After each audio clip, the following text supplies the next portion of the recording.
in week 57,000 of our series in the book of Mark, and we are approaching Holy Week, which means it's kind of what we call Passion Week or Holy Week. It's the last week of Jesus' life, and we've kind of committed to, where a lot of people thought we were insane, that we were in basically high school ministry, or at least 11th and 12th grade ministry. We were going to walk through the entire book of Mark, and people said, no, you can't keep their attention that long. No, it's not going to be exciting. But I think what we found behind the curtains of that falsehood is, for any of us who call ourselves followers of Christ, or any of us who don't, that's sitting here, maybe you come week after week, or maybe it's your first time, and you go, well, here's what I know to be true about Jesus.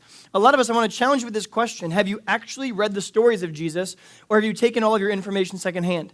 Have you actually read through the books and turned the pages of this most important document, or has it just been kind of sound bites and extremes from the culture around you? And that's really the basis of almost everything negative that we do in our society. It's racism, misogyny, all the things that we look down on and hate are because we don't take the time to get to know. We allow ignorance to be our guide instead of going to the next level and seeking understanding and not just to be understood. And I think it's what we've done with this section, it's what we've done with this series, is said we're gonna kind of wipe the proverbial whiteboard of our brain about who Jesus is and talk about the real story that happened.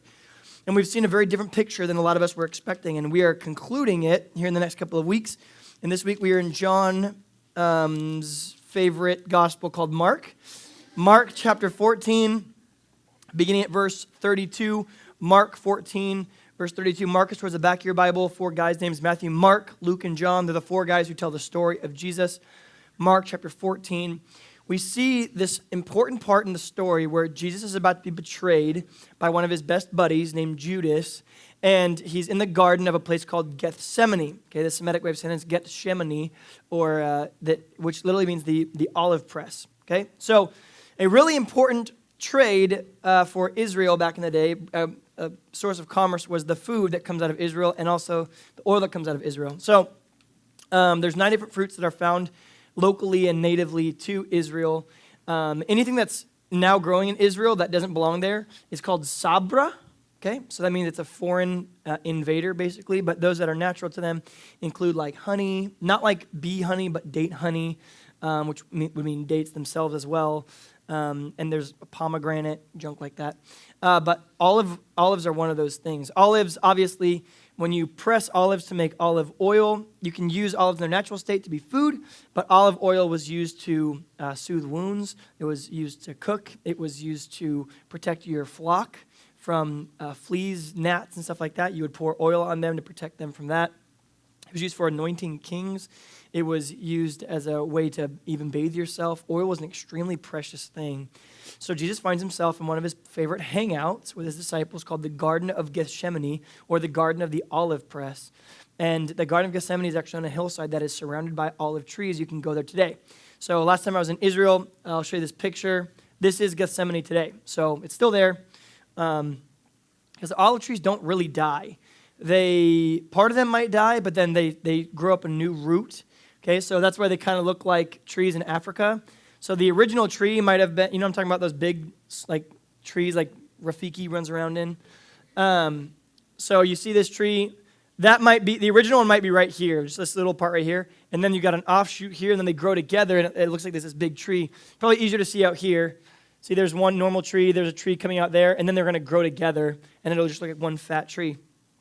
So olive trees, as it were, don't really die. So what's neat is when you walk to this part of the world, and you say he went to the Garden of Gethsemane, you're not looking at brand new trees. You're looking at trees that may and most likely were there when this story took place. So you're literally walking where he walked, and there's somewhere here where he fell down on his face, somewhere right here where he fell down on his face, and that's where this story kind of plays itself out. We see this incredible humanity of Jesus, and too often when if you just take his story in sound bites and extremes, the world wants to paint him as this like blonde hair, blue-eyed, Aryan, walking around but we don't see this picture of Jesus, this agonizing, tortured, tormented, this desperate picture of Jesus. And here's what it says. They went to a place called the Olive Press, Gethsemane, and Jesus said to his disciples, "Stay here while I pray." He took Peter, James, and John along with him, and he began to be deeply distressed and troubled. So the Bible doesn't doesn't recount a lot of times, in fact, really at all, where Jesus laughed or he jovially joked with his followers or whatever. Not because he didn't, but because the Bible is only a certain number of pages long, and it says that these things are written that you may believe that he is the Christ, and that by believing you may have life in his name, as John says, which means that a lot of times the most meaningful things in our life, which you can probably attest to this, are not the moments where we're joking, but the moments where we're crying, right? A lot of the formative, life-giving, nurturing maturation process that we experience as human beings is more in the valley than on the mountaintop, more in the desert than at the beach, right? We experience a lot more of what makes us us in those seasons. So we see in John 11:35, Jesus is weeping bitterly because he's lost his friend. It kind of reminds me of Isaiah 53 says that Jesus was a man of sorrows, familiar with pain. He was nothing to behold. He was one as whom people hid their faces. Jesus was much more apt to find himself in sorrow and agony than he was in joy and triumph, at least as a man. And there's this great book called Night by Elie Wiesel. Maybe you guys had to read that in school, about the Nazi concentration camp. And one of the stories this reminded me of is there's a man who, if I might be mixing my stories a little bit, but there's a young Jewish man being hung at the gallows, and he's like grasping and struggling, and he's suffocating to death, right? But he's being hung, and he's sitting there, and this man from the crowd like shouts out, like, "Where's your God now?" You know, just in this moment of sheer terror, he's just screaming at him, like, "Well, now where is your God?" And it's either the son of the man who's dying or someone else in the crowd shouts out, "He's there hanging at the gallows." In other words, saying like, Jesus is familiar with our pain. He's there with us when we weep. He's with us in our struggle and our suffering. No matter what your suffering is, he's there with you in it. That's what the Bible promises us. He's not distant and far away from it, which is why Hebrews 4 can very eloquently say, our God is not a high priest who is unable to sympathize with our pain, but instead, in every way, just as we are, he was tormented and tortured, and yet he did not sin. So this is one of those things that, why would you put this in the book? Well, I think for a lot of us who feel like we're in the middle of trial or agony or pain or brokenness, and we have this picture, if we haven't read through the book ourselves, of Jesus being this guy. It's like, well, it's easy for you to say, like, you're a white man, you know, like we don't look at the picture of Jesus, though. You know, we don't look at him. Like, this guy couldn't get a fair trial. He was abused. He was spit on. He was stripped naked and hung on a cross in front of people that he created. And he was beaten 39 times he was given the cat of nine tails 39 times. There's just not really anything that Jesus didn't experience that we're going through right now, which allows him now in 21st century America for us to go, well, how could you know what I'm going through? And Jesus is going, are you serious? I know exactly what you're going through. I became the brokenness that you have in order to overcome it. That's what 2 Corinthians 5:21 says. It says he became us. He became sin, even though he knew no sin, that we could become his righteousness. This is a great picture of this. My soul is overwhelmed with sorrow to the point of death, he said. Stay here and keep watch. Going a little further, he fell to the ground and prayed that if possible, the hour might pass from him. So through his whole ministry, he's been saying this phrase again and again. My hour has not yet come. My time has not yet come. It is not here. It is not yet. His mom tells him to turn water into wine. He says, my time has not yet come. But that time is not like his time to shine or his big like crescendo, here, look how cool I am. What he's talking about his time all throughout his life is his time to die. And now that time has come, he's asked for the time to pass from him. So Jesus knows what's going to happen. He knows he's about to have a crown of thorns, where the thorns, if you go to Israel, they're not rose thorns. They're called crown of thorns or Christ thorns. They're about this long, okay? And they're jagged. You can't even touch the tree. So whoever was able to knit or like twist this crown together had some kind of special instrumentation to do so. It was literally twisted together, and then it was banged on his head with a rod. And it's starting to puncture different parts of his cranium, and he's just bleeding, and he's whipped, and the dust and the spit is getting into his wounds as people are mocking him as he walks by. He knows this is going to happen. And so Jesus, knowing all these things, is now in this pit of crazy agony and despair. He fell to the ground and prayed that if possible, that the hour might pass from him. Ava, Father, he said, everything is possible for you, so take this cup from me. Yet not what I will, but what you will. You notice when it says that he prayed for the cup to pass, the article there shows a lack of possession on Jesus' part, right? If possible, let what does it say? Let what pass from me? Let this cup, okay? if it was something that he had earned, or in other places in Scripture, cup is always a sign of judgment or wrath being poured out, right? The cup of wrath of God is being poured out against them, or the cup of judgment is being poured against them. So Jesus says, now I'm going to experience wrath and I'm going to experience judgment. But he doesn't take ownership of it. He doesn't call it my cup to drink. It's not his price to pay. Whose cup is it? It's my cup. The cup of judgment and wrath that Jesus is asking to be rid of is your cup. It's my cup. It's the judgment that you and I deserved. So in my Bible, you cross it out right there. If you want, no, don't cross it out, right above it if you want to. God, if it's possible, put your name in there, their cup pass from me. Let Caden's cup pass from me, right? Let Kim's cup pass from me. Let Shantae's cup pass from me. Let Alex's cup pass from me. Let Jojo's cup pass from me. It's your cup. So he's in the garden in all of his anguish and his turmoil, and he's screaming out, would you let the cup that belongs to you pass from me? So does Jesus have a willingness in his spirit to die for us? Absolutely. But is he being held by the unwillingness of his flesh? For sure. Like if Jesus woke up on crucifixion day and he was like, guess what day it is? Crucifixion day. We would go, did it really hurt? Was it really painful? Did you withhold yourself from? So this idea of agony we see from Jesus help us get a really good word picture of the perfect God who is also perfectly man, who is, horrified. And that word right there says, Abba, Father. In Romans chapter 8, there's this cool word play that happens where at Romans 8 it says, when we become Christians, when we give our life over to Jesus, when we say, God, I'm yours, my life is yours, the death that you died was for me, when we surrender our life to Jesus, it says Romans 8 that God gives us a spirit of adoption to sonship by which we're allowed to call Abba, Father. So it says when we become Christians, then we can call out to God, the Almighty, but we don't have to know him as just the God anymore, or the Almighty One, the Alpha and the Omega. We can call him Father, but not just Father, Dad, and not just Dad, Daddy, right? So ridding yourself of 21st century weird connotations of the word daddy, daddy really comes in this idea of it's like the first thing that kids can say, right? Like, I really do believe that's why we call people dad, and mama. Because like that wasn't like our pre-existing names. We're like, call me dad, call me mom. I think it's like those dental words, right? And dad. It's like the first thing your kid can do. And so I think you hear it enough, and then the first people were like, dad. And they're like, oh, you said my name. Your name's not dad. Well, it is now. Mama. Well, that's me then. Well, you can't claim any. But it's the simplest names to use, right? And again, that's in our society. That's how we use our language in English, dad, mama. But a lot of cultures don't use that kind of dental use with their mouth and their tongue when they're speaking. And in an Aramaic culture or in a Hebrew culture, the va was really easy, the ba or the va. So he's calling out Abba, right? That's a baby. It would have been the first thing the baby could have said, which signifies this is the cry of the children. This is the cry of the weak. This is the cry of the desperate. Like when you see those documentaries, I like documentaries way more than I should. But I watch 2020 and Dateline for fun. That's like my, a rousing Saturday night for me is to get home from church and to order some Chinese food and to watch a crime murder mystery on Dateline, right? Never claimed to be a cool human being. That's my life.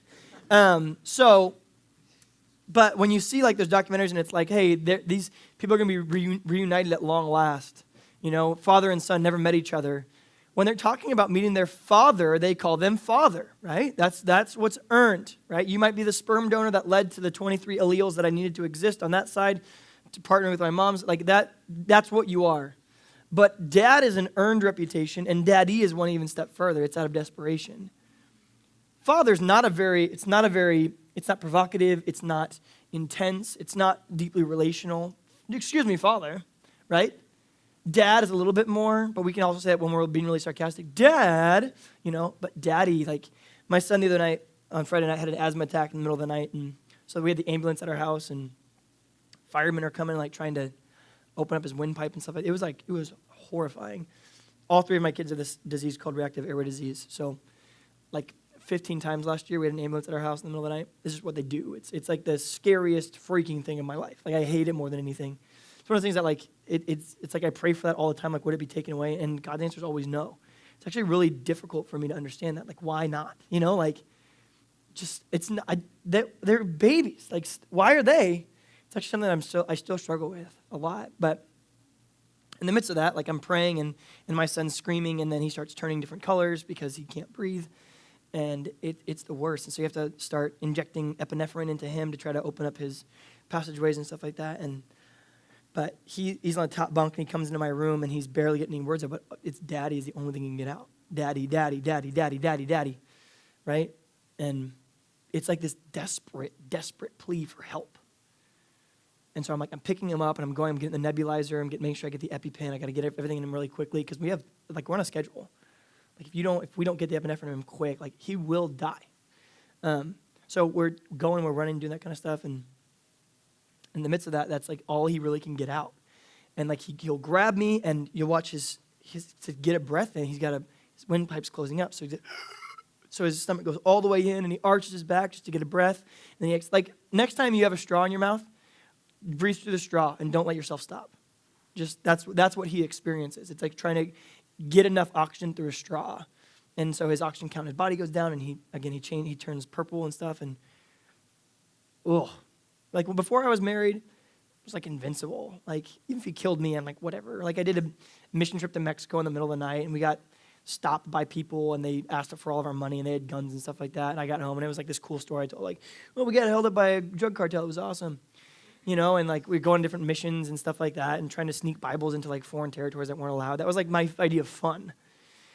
And now it's weird because it's like, you feel like you have all these chinks in your armor as a dad, where it's like, man, you could really hurt me, you know, by just hurting my kid or going after my wife and stuff. And every time you have a kid, it just gets worse and worse and worse because you love them more than you love yourself. And moments are really confusing, but that's all to say, like, I know the desperation in the voice of a kid going like, Daddy, like, I need you. Only you will suffice. Only you can help. Only you, only you. And this is what we see Jesus doing, right? He's like, all his dignity's gone. All this idea that you might have of Jesus being this like pomp and circumstance, kind of an Aryan race. Look, it's gone. It's not there. He's a Middle Eastern man who's sitting there in the middle of his brokenness and trial and screaming out, Daddy. Because he knows what's going to happen to him. Abba, Father, if it is possible, let Dylan's cup pass from me. Let Tyler's cup pass from me. Let Logan's cup pass from me. Let Zoe's cup pass from me. But not as I will, but as you will. Then he returned to his disciples and found them sleeping. Simon, he said, are you asleep? Couldn't you keep watch for 1 hour? Watch and pray so that you will not fall into temptation. The spirit is willing, but the flesh is weak. And that's a little bit of a duality there. He's talking about the disciples saying, I know that your spirit is willing, but I know that your flesh is weak. He's warning them about something that's about to happen. You see, the Roman guard is about to come and take Jesus away. And so he says, pray that you do not fall into temptation. The temptation would be to what? Yeah, abandon him, to leave. That as the guard comes in, that they're going to go, we know we were getting ourselves into. And he goes, pray that won't happen. Well, I mean, what? Half an hour later, they come, and what do all the disciples do? Leave. Peter, in fact, is going to deny Jesus 3 times. Jesus predicts it, and then it happens in Scripture. He says, I don't know who Jesus is. He's challenged by someone. Wait, aren't you a follower of Jesus? When Jesus is standing trial, and he goes, no, I don't know him. Then a little, like a 12-year-old girl comes up to Peter and says, wait, aren't you a follower of Jesus? And he swears at her and then runs away. And Jesus is like, that's what I was talking about. Like, pray that you don't fall into that temptation. Like, when you scream at a girl, 12-year-old girl, and you swear at them because you don't know me, that's the temptation I was talking about. But he didn't. He fell asleep again. Verse 39, once more he went away and prayed the same thing. When he came back, he found them sleeping again, but because their eyes were heavy, they did not know what to say to him. Returning the 3rd time, he said to them, are you still sleeping and resting? Enough, the hour has come. Look, the Son of Man is delivered into the hands of sinners. Rise, let us go. Here comes my betrayer. The books of Luke and John give us this other word picture into this interaction, that as Jesus is praying, he is agonizing so deeply that there's actually a medical phenomena that can happen where the blood vessels of your brain are being forced to push blood through so quickly that they start to rupture because you're in such intense agony. And it says in the book of Luke that Jesus begins to sweat drops of blood.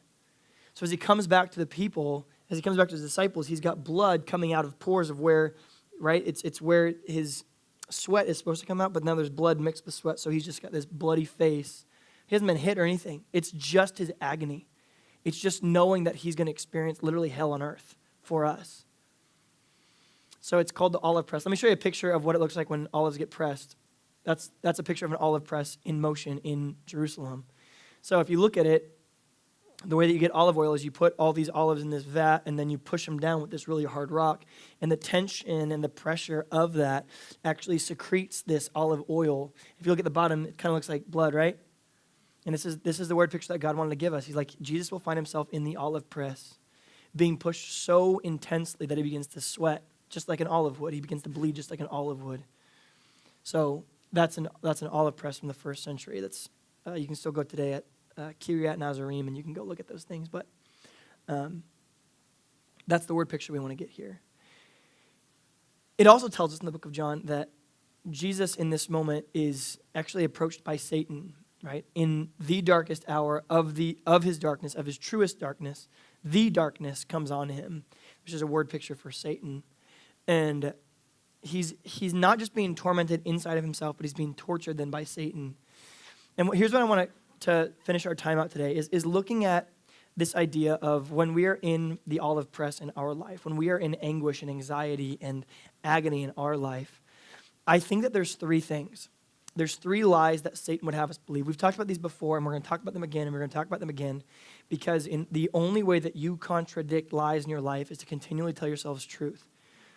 The most dangerous person, the person that's most likely to get sniped in any battle, is the one who does not know they're fighting a war. People who are well aware, they wear the right accoutrement, they go to the right hideouts, they keep their head low. But the soldier who's going to get picked off is the one who does not understand that they're at war.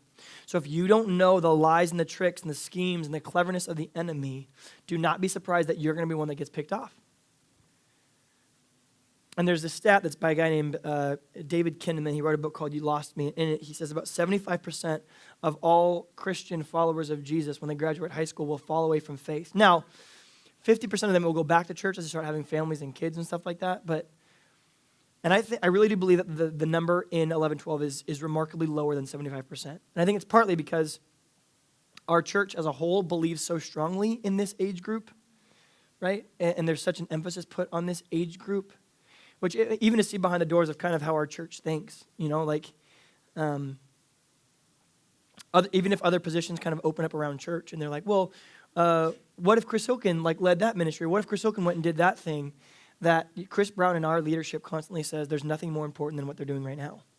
That really is how important 11-12 is to our church at large, is we say, okay, if we've got, Paige, she's awesome, she's amazing, she can do all these things. Nat's amazing, she can do all these. Jake, probably the best worship leader I've ever seen in my life. Where do they find themselves working? Here.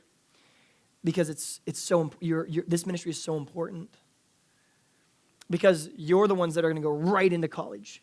And you're going to be on a battlefield, and if you don't know that you're in battle, and you don't know that someone's trying to tell you lies, and you're not going to listen to the truth strong enough, and you're going to fall victim.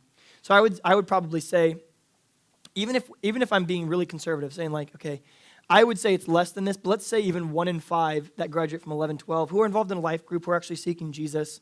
I'm not talking about fringe people who go, I went to 11-12 one time, because that's not really going to do anything. That's like going to the gym once and calling yourself in shape, right? That doesn't make any sense. But those of us who goes, we're actually following Jesus, and we have a mentor, we have a small group, we have people who are holding us accountable, we're learning week in and week out, we're studying the Bible.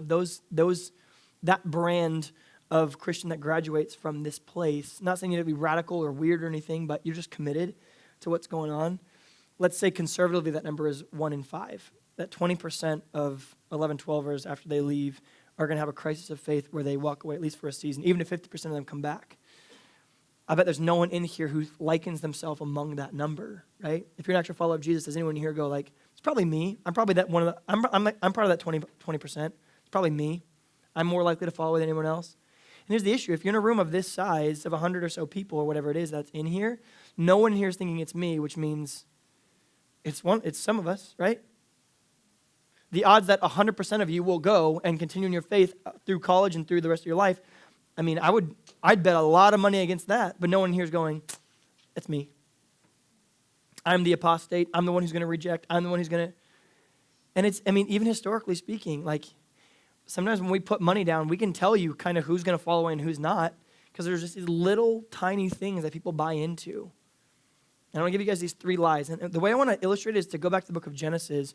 We don't have time to all flip there and all turn there, but let me tell you this story. It's the story. If you guys want to, you can. If you guys are fast at getting there. It's the first book of the Bible, so it shouldn't be that difficult. It might be easy for you to do that. But here's what I want to show you is when Satan first shows up, he's got these 3 lies that he tells to Eve.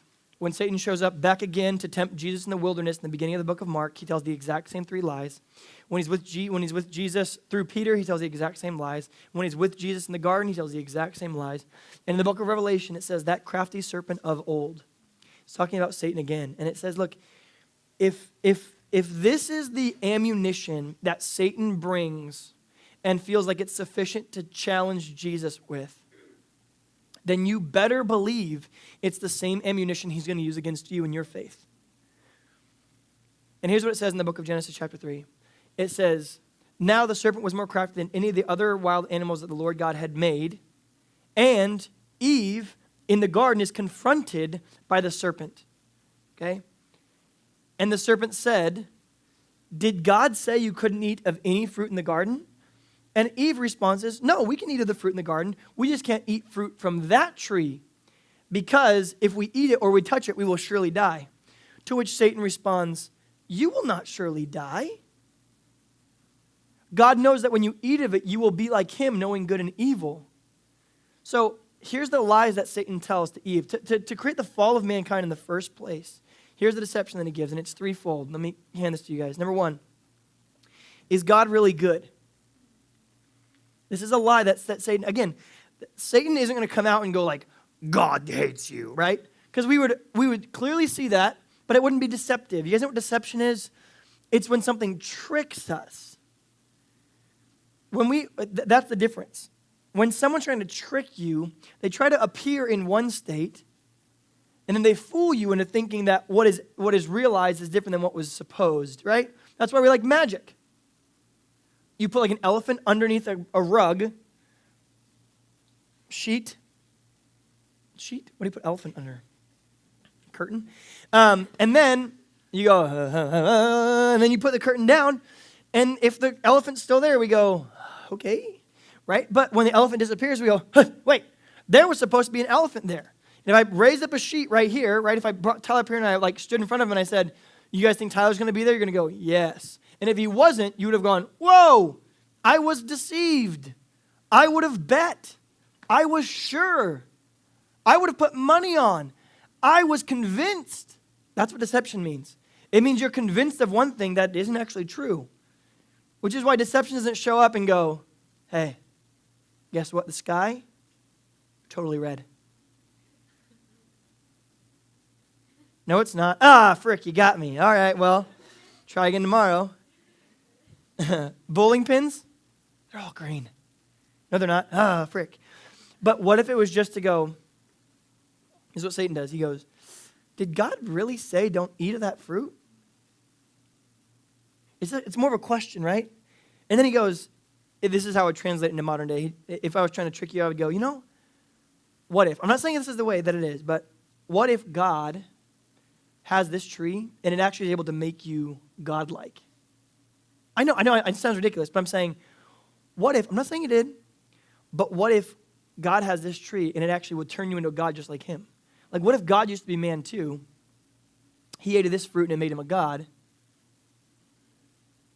And now he doesn't want you to eat it because what if you became like more powerful than him?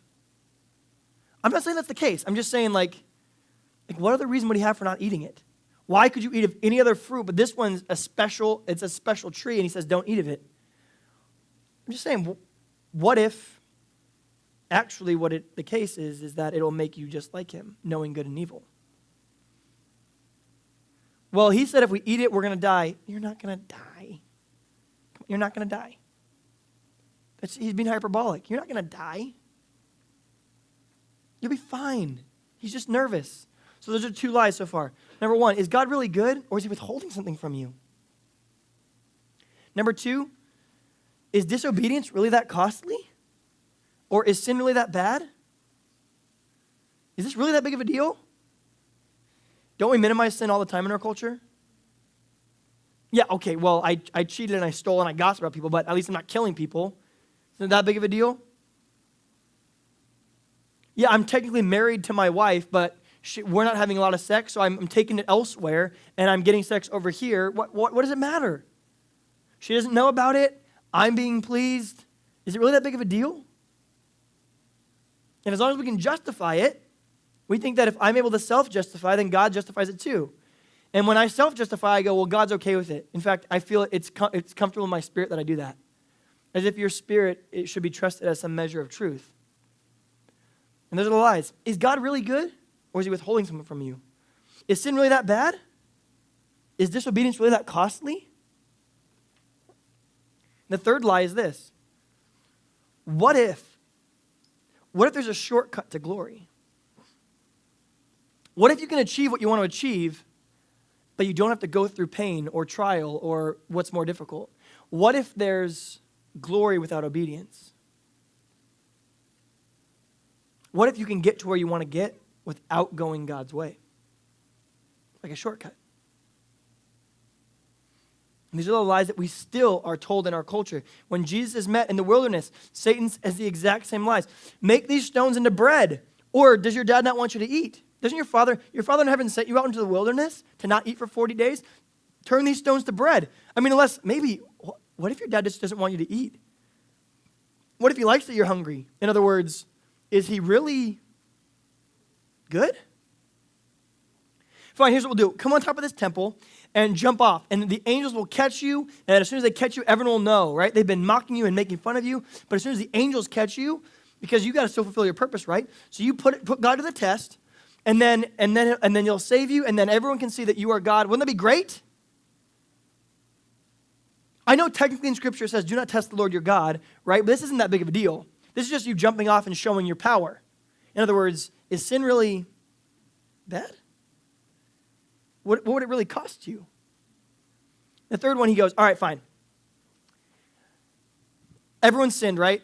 Everyone's fallen. So now Satan says, I'm the prince of this world, which is true. Technically speaking, because the world is fallen, it's Satan's realm per se. So Satan takes Jesus up to the top of this mountain, and in a very Mufasa-like fashion, he says, look around you. Everything the light touches is my kingdom. What about that shadowy area over there? That's the elephant graveyard. You must never go there, Simba. That's my favorite movie, my favorite Disney movie of all time. And I couldn't be more excited for the new live-action movie, but I'm also real nervous. Because what if it sucks? Right? Anyway. No, you're justified. That is totally justified. Anyway, so Jesus is taken up to the top of this mountain, and Satan says, didn't you come to redeem the world? What if I just gave it to you? What if there's glory without the cross, Jesus? What if there's a path to your glory that doesn't include the cross? Was Jesus tempted to evade the cross in his life? For sure. What does he even ask of the Father? Help me evade the cross. So when Satan goes, what if you could evade the cross and still get your glory? In fact, if you bow down and worship me, I know you're technically not supposed to bow down and worship me. I get that. But here's what God, the Father's asking you to go through the being stripped naked and being put up on a tree and then being mocked and spit on, this crown of thorns. He's asking all this obedience for you. He's asking for full submission of all of who you are. I'm just asking you to bow your knee right now, and I'll give you what you wanted in the first place. Will all mankind be saved? No, okay? They won't be saved, they won't be redeemed. But at least you'll have the world back to yourself. You'll have redeemed the world. I'll give that back to you. All mankind's going to go to hell, for sure. But at least you'll be in glory. Will people ever be in glory? No, they're all going to go to hell. But you will. So you bow the knee, and I'll give you glory without the cross. I'll give you glory without obedience. Same thing. Garden of Eden. Is God really good? Is sin really bad? Is submission really necessary? Is there glory without the cross? Is there glory without obedience? Back 2,000 or however many thousand years later, probably more than 2,000, 6,000, I don't know, however many thousand millennia later, same serpent, crafty serpent of old. Is God really good? Is sin really bad? Can you get glory without the cross? Now Jesus is found in his agony in the garden, another garden, and he's experiencing the same questions. God, are you really good? What if I just didn't do it? Would it really be really that bad? What if it's possible to have this cup passed from me? In other words, is there another way around this? And the answer from the Father is no. And here's how these questions are going to come up in your life. You're going to have a friend who goes, I just don't think, this happened yesterday. I had one of my best buddies, he texted me and he said, hey, here's what this girl said on one of my Instagram posts. He was talking about reading through the Bible, and she said, I read through the Bible, and I found that it was full of misogyny, it condoned slavery, it did all this stuff. So actually, when I did read the Bible, don't encourage people to do that because it'll make them fall away from faith. And I went, first of all, it's extremely insulting, right? It's like mega insulting. So what is it saying? Well, if you guys studied the Bible like I did, you would come to the conclusion that God is a misogynistic, megalomaniacal, homophobic, infanticidal, homicidal, patricidal, matricidal, child abuser. I was like, what the frick do you think I do as a job? Like, if I studied the Bible like you did, I'd probably be out of a job if I studied the Bible like you did, right? Because you're not studying it in content. You're not studying the whole picture. You're just going, but really what happens is in those moments, there's just sin in someone's life. And that's a much easier narrative of like, well, the Bible's full, it condones slavery. If you ask someone where, and they go, it just does. It's like, okay, you don't seek truth. You just want permission to keep doing what you're doing. But that's how it comes about. If he's really good, then why is there this? If God is so good, then why do good things happen to, or bad things happen to good people and good things happen to bad people? Answer me that. It's like, well, the crafty serpent hasn't changed his tactics, right? It's the same thing that he's questioning us with today. Is God really good? That's the foundation, the problem of evil. Can God still be good with all this evil around? Second question that for our culture, here's how it sounds in 21st century America. It's my body, my choice. If God made me this way, then I'm going to do whatever I want, however I want, whenever I want. Which is to say that whatever we're predisposed to, we're allowed to do. So some of us, we go like, well, you don't understand. Like, I can't not drink. Like, I'm predisposed to it. I can't not blank. I'm predisposed to it. I can't not blank. I'm predisposed to it. But God never says no one will be predisposed to anything. He said, in fact, we're all predisposed to sin. We're all predisposed to brokenness. I'm predisposed to adultery. And before I was married, I was predisposed to fornication. It's called sarx. It's called the flesh. It's this Greek word meaning it's our natural wanting. And when we go, well, God made me this way, it rejects the fact that John chapter 3 says that we've been born again. We're not who we used to be. We've been born again. A lot of us, we experience that much more heavy than other people do about rejecting the natural tendencies that we have. But what we do is we mesh them together and go, because I'm predisposed to this thing, therefore God wanted it to be this way, but that's not the case. God came to redeem the world and to redeem us from ourselves. Even if that's difficult to hear, we either rip up the picture of who God is, or we have to get rid of this idea that we're doing both and. Because sin is really costly. This is a good word picture that you guys can walk away with, especially as we walk towards Good Friday. Ask God how costly your sin is, and his response will be this costly.